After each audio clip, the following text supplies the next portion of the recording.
अब बात चुनाव आयोग की ही हो रही है, तो लगे हाथ आपको यह भी बता दें कि आयोग की टीम कल ही लखनऊ दौरे पर पहुंची थी, लेकिन यहां आयोग के अधिकारियों को यूपी सरकार की ओर से जो मर्सिडीज की सवारी कराई गई वो सवालों में घिर गई है। तो आप देखिए मेरे सहयोगी रणवीर की ये एक्सक्लूसिव रिपोर्ट।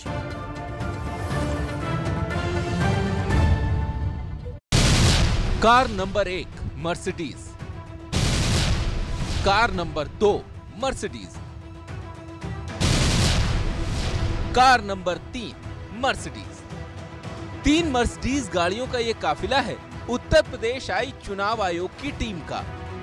28 दिसंबर को जब चुनाव आयोग की टीम लखनऊ के योजना भवन में उतरी तो पूरे जलवे के साथ एयरपोर्ट से इन्हें मर्सिडीज गाड़ियों में लाया गया। खास बात यह है कि इन गाड़ियों पर टैक्सी वाली पीली नंबर प्लेट भी नहीं थी। अब सवाल तो उठने ही थे, सो उठ गए। पहला सवाल, मर्सिडीज किसकी थी?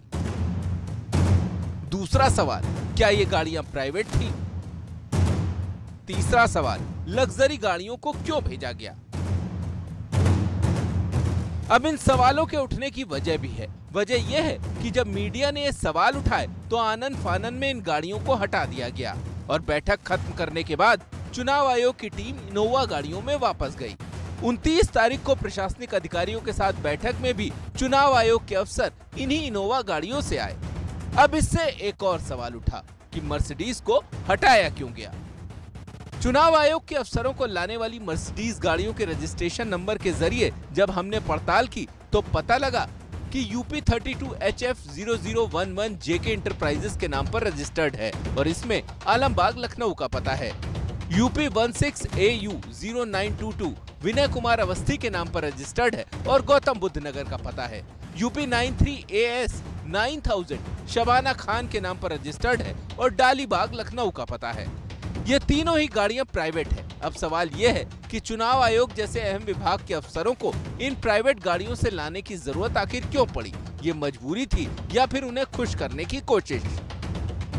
चुनाव आयोग को गाड़ियां मुहैया कराने वाले विभाग के सूत्रों ने बताया कि सरकारी गाड़ियां कम पड़ने पर निजी वेंडर्स से किराए पर गाड़ियां ली जाती हैं। आमतौर पर प्रोटोकॉल के मुताबिक अधिकतम इनोवा जैसी गाड़ी किराए पर ली जाती है, लेकिन खास मौकों पर फॉर्च्यूनर भी मेहमानों के लिए मुहैया कराई जाती है, लेकिन मर्सिडीज कभी नहीं ली जाती।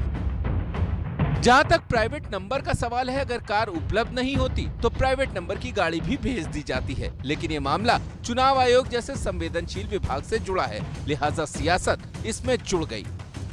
क्या उत्तर प्रदेश में निष्पक्ष चुनाव होने के आसार हैं?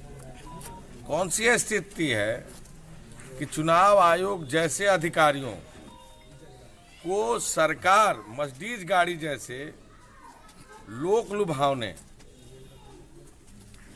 जो आने जाने का एक उनको चलने का जरिया है उसे उपलब्ध कराने का काम कर रही है?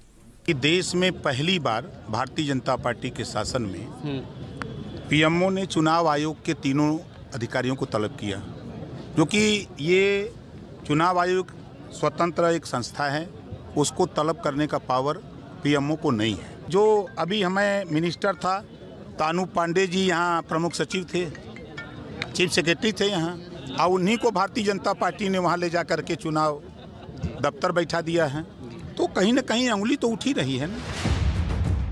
दरअसल बात सिर्फ एक कार की नहीं है, बात उस संवैधानिक संस्था की है जिस पर लोकतंत्र को बचाए रखने की जिम्मेदारी है।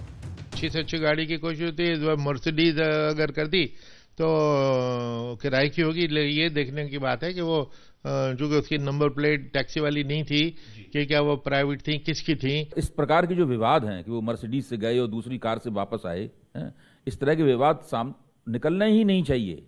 और इस तरह का विवाद कोई आता है तो चुनाव आयोग की तरफ से उसका सिक्का बंद खंडन होना चाहिए। अगर ऐसा नहीं होगा, जिस तरह अन्य संस्थाओं की प्रतिष्ठा गिर गई है, चुनाव आयोग की प्रतिष्ठा भी गिर जाएगी और फिर भारत के पास रहेगा क्या? सवाल चुनाव आयोग की प्रतिष्ठा का है। संवैधानिक संस्था पर उंगली उठती है। एक लग्जरी कार के चलते आयोग पर राजनीतिक कनेक्शन के सवाल खड़े होते हैं। दिल्ली से अंकित गुप्ता के साथ लखनऊ से रणवीर की रिपोर्ट। चुनाव आयोग के अधिकारियों की मर्सिडीज की सवारी पर कुछ सवाल उठ रहे हैं। क्या राज्य संपत्ति विभाग के पास सरकारी गाड़ी नहीं थी जो उसे किराए पर मर्सिडीज कार भेजनी पड़ी। अगर नहीं थी तो ट्रेवल एजेंट से टैक्सी वाली मर्सिडीज की जगह पर्सनल मर्सिडीज कार क्यों ली गई? क्या चुनाव आयोग के अधिकारी मर्सिडीज कार के पात्र हैं? अगर पात्र हैं तो लौटते समय मर्सिडीज हटा क्यों दी गई? क्योंकि तब उन्हें टोयोटा कंपनी की इनोवा दे दी गई थी। और क्या तीनों मर्सिडीज कार का कोई राजनीतिक कनेक्शन है?